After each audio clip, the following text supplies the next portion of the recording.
Hello नमस्कार, कैसा है मेरा यूट्यूब परिवार। लाइव आ जाइए। आज के लाइव में बहुत ही इंपॉर्टेंट टॉपिक के ऊपर बात करेंगे, रिकवरी एजेंट।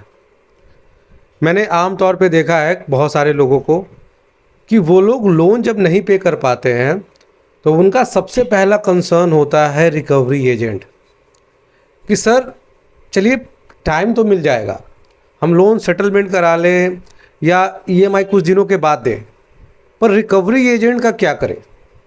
रिकवरी एजेंट घर आ जाते हैं, घर पे बहुत ज़्यादा परेशान करते हैं और बहुत बार तो गाली गलौज भी करते हैं। और मैंने अभी हाल ही के दिनों में देखा है कि रिकवरी एजेंट एक कस्टमर को बोल रहे थे कि हम आके आपका हाथ तोड़ देंगे।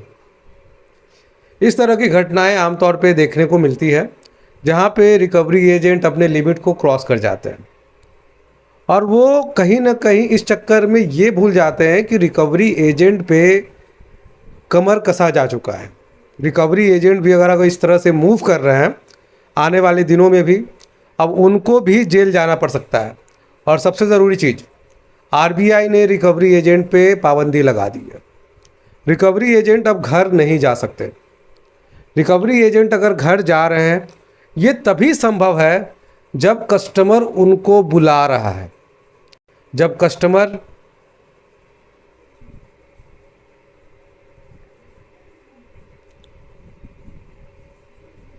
जब तक कस्टमर रिकवरी एजेंट को नहीं बुलाता तब तक कोई भी रिकवरी एजेंट किसी भी कस्टमर के घर पे नहीं जा सकता। इसको लेकर आरबीआई काफ़ी सख्त थी, सारे बैंकों को भी निर्देश दिए गए हैं। और जितने भी कस्टमर हैं जो इस वीडियो को देख रहे हैं, मैं उनको अवेयर करना चाहता हूं कि सबसे पहले अगर रिकवरी एजेंट के कारण आप परेशान हो रहे थे, आपके मन में कहीं ना कहीं संकोच था, डर है कि रिकवरी एजेंट आएगा तो हम लोग क्या करेंगे, तो सबसे पहले आप बस ये जानिए कि आरबीआई आपको क्या अधिकार देता है, एक लोन डिफ़ॉल्टर्स के क्या अधिकार हैं। सबसे पहले आपको ये समझना पड़ेगा अपने अधिकारों को। आप अपने अधिकारों को जानते हैं तो रिकवरी एजेंट क्या, कोई भी आपको मैनिपुलेट नहीं कर सकता। देखिए हमारे देश में तो कम से कम लोन ना देना क्राइम की श्रेणी में नहीं है। बाकी देश में होता होगा पर हमारे देश में नहीं है, क्राइम की श्रेणी में नहीं है। अगर आप पैसे नहीं भी पे कर पा रहे हो तो आप कोई गुनाह नहीं कर रहे हो। बैंक का एक बिजनेस है जो पैसे कमाने का एक मॉडल है जिसके तहत लोन आता है। और इस मॉडल के तहत अगर वो फेल्योर होते हैं, ईएमआई का रिकवर ना कर पाना, ये बैंक का फेल्योर है। बैंक के एनपीए अकाउंट्स बढ़ते हैं, बैंक के बाज़ार में शेयर प्राइस घटते हैं, ये कहीं से भी एक कस्टमर पे हरासमेंट पॉइंट होता ही नहीं है। जो बैंक एक बड़े उद्योगपति का 1 रुपया रिकवर नहीं कर पाता, वो आखिर एक आम जनता को कैसे मैनिपुलेट कर रहा है। वो बैंक एक आम जनता को कैसे परेशान करता है कि लोग के अंदर इतना डर हो जाता है कि वो कई बार ये सोचने लगते हैं कि अब करें क्या। और ज़्यादातर रिकवरी एजेंट को मैंने बोलते सुना है कि हम लीगल कर देंगे। ईमानदारी से आप एक रिकवरी एजेंट से पूछ लीजिएगा आखिर क्या करोगे यार रिकवरी, जो आप लीगल एक्शन की बात करते हो क्या करोगे। थोड़ा हम भी तो जाने आप कौन सा लीगल एक्शन लेना चाहते हो। 10वीं 12वीं फेल बच्चा रिकवरी एजेंट के जॉब पे हायर होता है, उसको एक चार्ट मिलता है जो उसको बोला जाता है और वो अपने आप को पूरा का पूरा आरबीआई समझ लेता है। उसको लगता है कि सब कुछ, बस उसे इतना पूछो कि कौन सा लीगल एक्शन लोगे और किस गुनाह के तहत लोगे। 90% रिकवरी एजेंट को पता ही नहीं है कि लीगल एक्शन में कौन सा केस कब लगाया जाता है। अब ये तो चलिए बात की बात है, इसके बारे में डिस्कस करेंगे। सबसे पहले आरबीआई क्या बोलता है। सबसे पहले आपने जिस भी बैंक एनबीएफसी कंपनी से लोन लिया है, जो नए लेने जा रहे हैं, जो ले चुके हैं, जो नए लेने जा रहे हैं, उस बैंक और एनबीएफसी कंपनी को अभी आपको उस लोन के डिफ़ॉल्ट होने के सूरत में कौन सा एजेंसी है, कौन से रिकवरी एजेंट उस क्षेत्र में आपके लोन को रिकवर करेंगे, इसकी जानकारी आपको पहले देंगे। आपको एक नंबर अलॉट करवाया जाएगा कि इसी नंबर से अगर कॉल आ रहा है तब जाके आप उसको इंटरटेन करो। अगर इसी नंबर से कॉल आ रहा है तब जाके आप किसी भी रिकवरी एजेंट को जवाब दो, पैसे दो, चाहे कुछ भी करो। अदरवाइज़ जो रिकवरी एजेंट अलग अलग नंबर से कॉल करते हैं, ऐसे सूरत में आपको कोई जवाब देने की ज़रूरत नहीं है।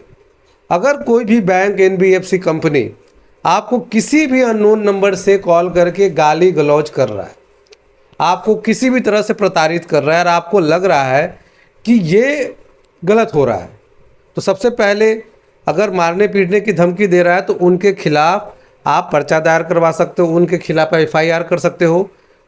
पैसे मांगना आपका राइट्स है, पर थोड़ी सी भी बदतमीजी करना ये आपका राइट्स नहीं है, इसके खिलाफ एक्शन होता है।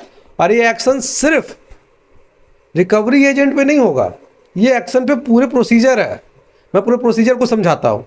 जब लोन लेते हो तो एक अलॉटमेंट होता है आपका एजेंसी का, एक लोन मैनेजर होता है और एक रिकवरी एजेंट होता है। जब मेरे साथ हैरेसमेंट हो रहा है तो विदाउट लोन मैनेजर ये मेरे साथ हैरेसमेंट पॉसिबल नहीं है।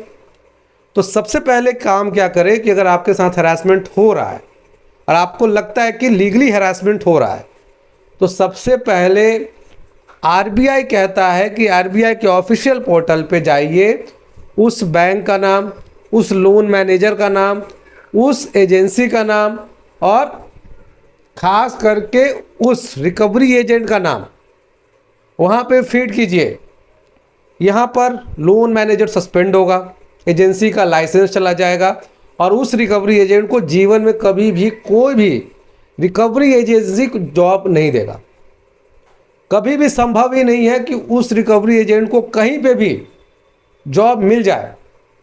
तो अगर आपके साथ भी रिकवरी एजेंट इस तरह से बिहेव कर रहे हैं, अगर 8 लोग देख रहे हैं तो प्लीज़ कमेंट करके बताइए कि मेरी आवाज़ आप तक जा रही है या नहीं जा रही है। अगर नहीं जा रही है तो प्लीज़ कमेंट करके बता दीजिए, अगर आ रही है तो वो भी बता दीजिए।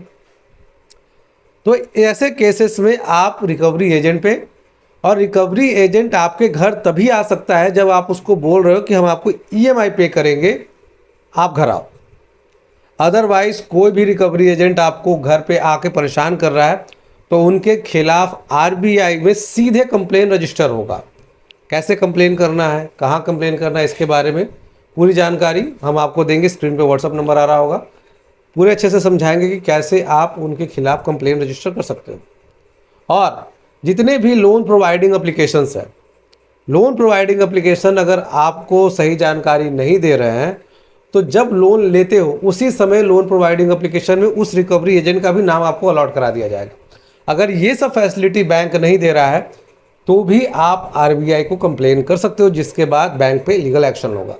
तो चलिए आज की वीडियो में इतना ही रखेंगे। जय हिंद, वंदे मातरम।